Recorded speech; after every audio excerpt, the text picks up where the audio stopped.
थोड़े तेल हालिदिने, थोड़े तेल अनि जिरा पड्काइदिने यसमा।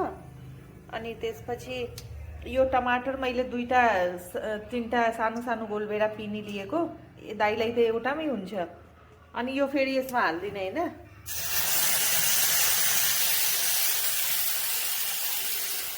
अनि यो पखारेर पनि यसमा हालिदिने। अनि अब यो भयो। अब यसमा थोड़े थोड़े मसला, यो धनिया तपाईको जुन धुलो हुन्छ नि धनिया जिराको, त्यो थोड़े हालिदिने, एकदम थोड़े। अनि अलिकता बेसार,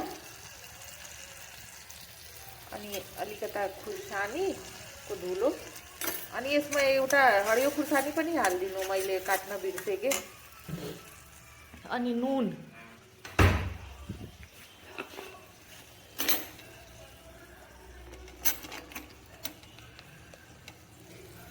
थोड़े नुन।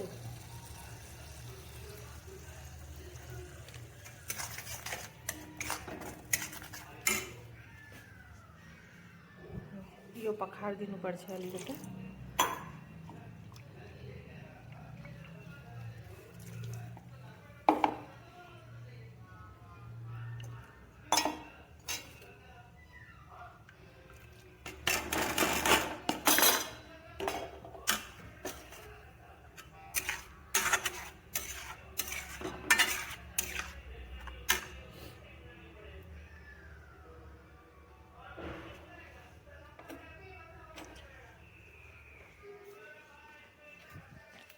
अब यो खलेपछि न दिदी यसमा अलिकता चिनी हालिदिनु थोड़े। तपाईले थाहा छ नि कतिमा गुलियो हुन्छ।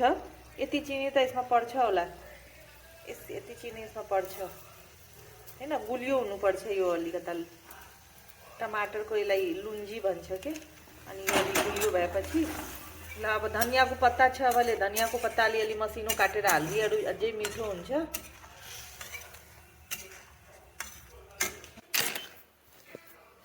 अनि यो धनियाको पत्ता यसमा हालिदिए माथिबाट मिठो हुन्छ। बस भयो दिदी, यो तपाईको तरकारी भयो टमाटरको हैन। यो यस्तो यस्तो भयो, यो अलि पातलो जस्तो। अनि यो चिसो भएपछि अलिकता अलि बाक्लै हुन्छ। अनि भइहाल्यो यो।